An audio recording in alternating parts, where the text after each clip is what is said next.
Adil Kak Talino, Bacuramin, Kak Saruga, Basengat Kak Jubata. Salam dan bahagia Bapak Ibu Guru hebat. Berjumpa lagi, saya Yeni Widaryanti, mewakili kelompok 4, melakukan presentasi hasil diskusi kami dari ruang kolaborasi kelompok kerja. Di sini, kami kelompok 4 melakukan studi kasus dari kejadian-kejadian nyata yang sering terjadi di sekolah. Anggota kelompok kami yang pertama adalah Bapak Eli SPD dari SD Negeri 23 Selutuh. Yang kedua, saya sendiri. Yang ketiga, Ibu Yosefin Evi SPD dari TK Pelangi Sebadu. Rumput dibabat dengan selektif agar taman terlihat atraktif. Bapak Alif hebat jadi inspiratif, berjiwa sabar dan edukatif. Tepung terigu dibuat bakpia, berwarna putih sedap rasanya. Untuk Pak Supri yang baik hatinya, terima kasih atas segala ilmunya.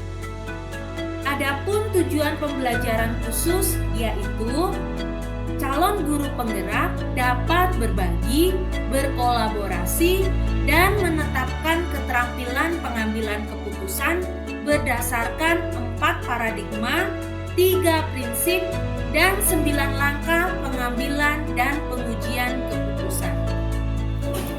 Adapun studi kasus nyata dari salah satu anggota dan sudah menjadi kesepakatan kami adalah sebagai berikut. Ibu Yeni adalah guru mata pelajaran matematika wajib di kelas 10. Egi adalah siswa kelas 12 yang sebentar lagi lulus dan melanjutkan kuliah di perguruan tinggi. Egi ingin melanjutkan kuliah, tetapi syarat untuk mendaftar kuliah adalah ketutasan nilai di kelas 10, 11, dan 12.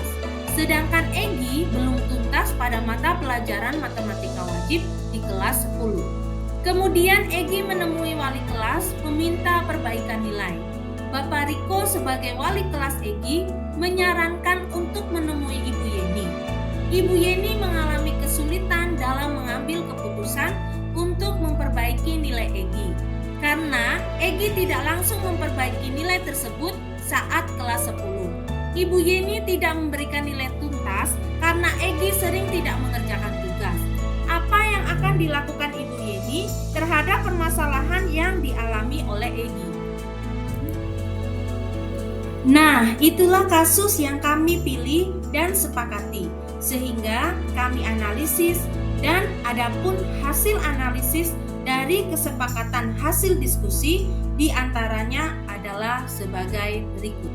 Langkah yang pertama, paradigma mana yang terjadi pada situasi tersebut? Rasa keadilan lawan rasa kasihan. Ibu Yeni memberikan nilai sesuai kemampuan siswa. Sedangkan Ibu Yeni berbaik hati memberikan nilai kriteria ketutasan minimal demi masa depan Egi. Apa nilai-nilai yang saling bertentangan dalam studi kasus tersebut? Kejujuran lawan kepedulian. Apakah ada unsur pelanggaran hukum dalam situasi tersebut atau uji legal? Tidak ada pelanggaran hukum dalam situasi tersebut. Langkah yang ketiga, apakah ada pelanggaran peraturan atau kode etik profesi dalam kasus tersebut atau uji regulasi? Tidak ada pelanggaran kode etik profesi. Dalam hal ini, kode etik profesi guru yang dilakukan Ibu Yeni tersebut. Langkah yang keempat, berdasarkan perasaan dan intuisi Anda, apakah ada yang salah dalam situasi ini atau uji intuisi? Egi tidak segera memperbaiki nilai pada mata pelajaran matematika wajib di kelas 10. Padahal dia sudah kelas 12. Mengapa tidak mengambil perbaikan nilai pada waktu kelas 10? Langkah yang kelima, apa yang Anda rasakan bila keputusan Anda dipublikasikan di media cetak atau elektronik? atau menjadi viral di media sosial. Apakah Anda merasa nyaman? Perasaan Ibu Yeni nyaman saja karena tidak ada pengaruhnya. Langkah yang keenam, kira-kira apa keputusan yang akan diambil oleh panutan atau idola Anda dalam situasi ini? Memberikan kesempatan Egy untuk memperbaiki nilai. Langkah yang ketujuh, apakah ada sebuah penyelesaian yang kreatif dan tidak terpikir sebelumnya untuk menyelesaikan masalah ini atau investigasi opsi trilema? Melakukan praktek coaching kepada Egy menggunakan teknik coaching alur tirta, di mana permasalahan tersebut berasal dari Koci atau Egy yang tidak segera memperbaiki nilai. Tidak tuntas matematika wajib di kelas 10. Namun, pada saat memerlukan nilai baru melakukan perbaikan. Dan solusinya juga dari Koci. Langkah yang ke-8. Apa keputusan yang Anda ambil?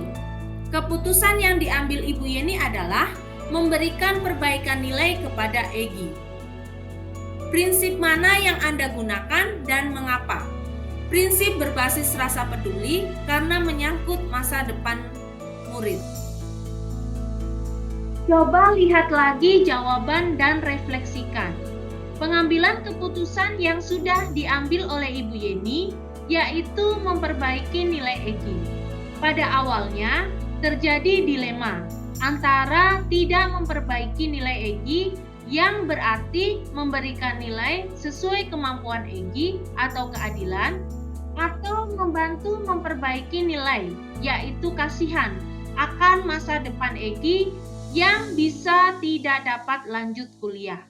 Pada kasus Egy tersebut, Ibu Yeni dapat mengambil pelajaran bahwa murid harus segera memperbaiki nilai agar tidak terjadi penyesalan ketika memerlukan nilai untuk melanjutkan kuliah ke perguruan tinggi, dan menanamkan sikap tanggung jawab kepada murid yang tidak tuntas mata pelajaran melalui praktek coaching alur tirta. Sekian presentasi dari kami. Mohon maaf jika ada kekurangan. Kami persilahkan jika ada pertanyaan. Kami akan memberikan jawaban. Bukan janji tanpa kepastian. Terima kasih dan sampai jumpa lagi.